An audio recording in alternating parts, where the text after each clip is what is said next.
In today's Leeds news, under-18s win, Kinnear on January business and Elland Road update, Bamford Blackburn interest, FFP changes in the EFL, and Rumour mill details.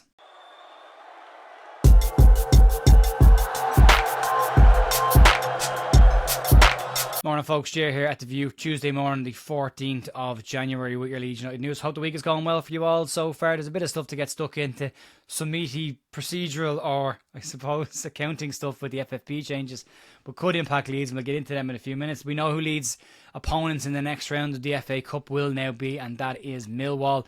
Again, we can all look forward to at Elland Road, at least to be a bit of an atmosphere and a bit of back and forth between both sets of fans on that.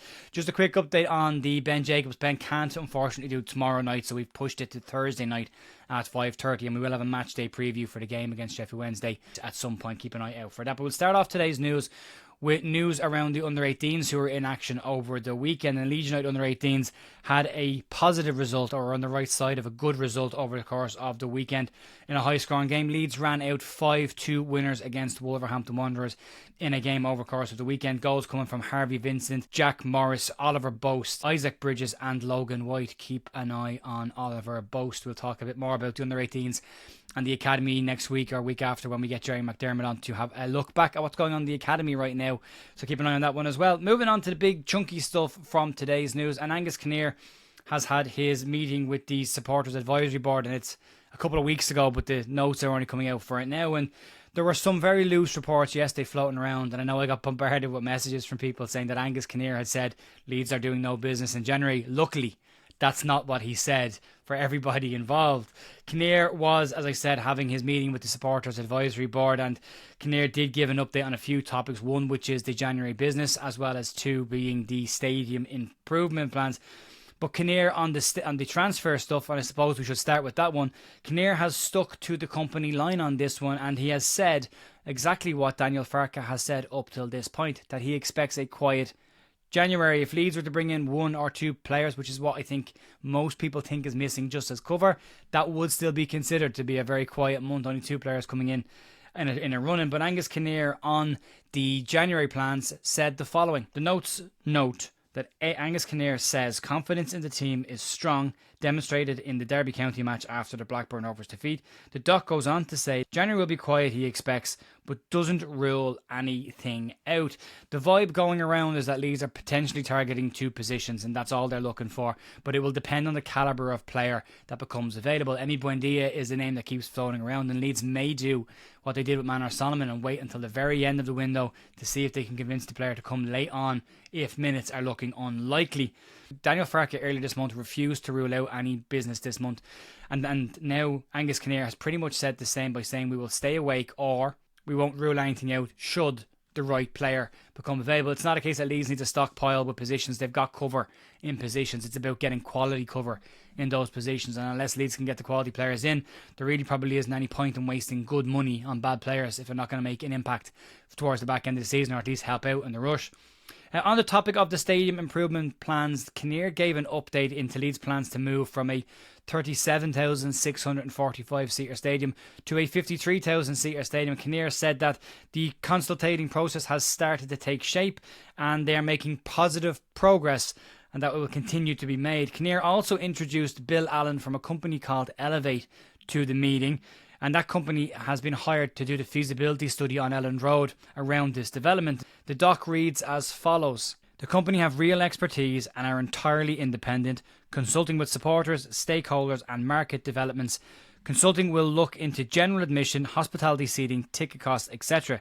The purpose for joining these meetings is to understand the current matchday limitations and how they can be addressed during this redevelopment. The group were asked their take on the current matchday experience and the atmosphere within Elland Road, and Angus Kinnear went on to point out that they're being very careful about where they put the additional hospitality seats because they don't want to put them in an area that could negatively impact the atmosphere of the ground. So they're still trying to figure it out, I suppose. Don't put them in the south stand in the Kop. That'll probably fix that situation. Put them up in the upper tiers. Probably fix that issue. Moving on to the other story doing the rounds over the course of the last week and a half, and it relates to Pat Bamford's future and any thought we had of this one going away. appears to have vanished. Patrick Bamford's exit is still very much the topic of most journalists locally, and we've gotten a credible update today from Graham Smith in the Yorkshire Evening Post after Blackburn Rovers manager John Eustace went on record and name-dropped Patrick Bamford as a potential January signing. According to Smith, he says that Leeds have made their position on a Patrick Bamford exit very clear after claims that Blackburn may be interested in a move for the player.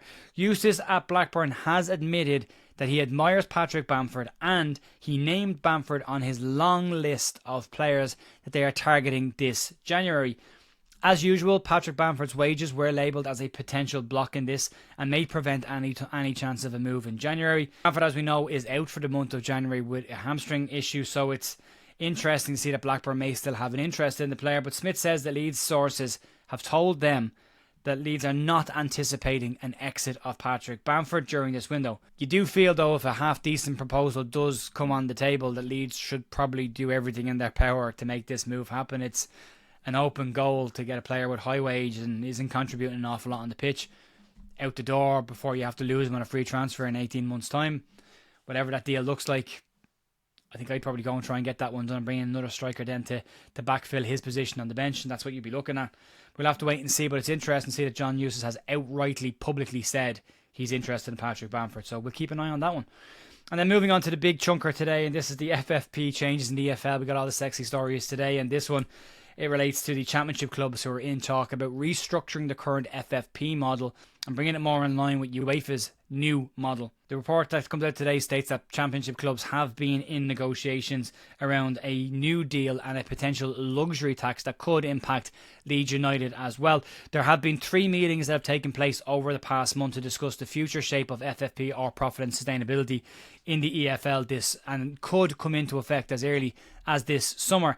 The current rules are in line with the Premier League's, albeit slightly less. Teams in the Premier League are permitted to lose £105 million per year over a 3-year period, while in the Championship it's significantly lower at £41.5 million of losses that are allowed in a 12-month period. And that doesn't include any investment into the youth facilities or youth players at the club, facilities, the women's team, or infrastructural improvements in the training ground or at Elland Road. So that can all be written off.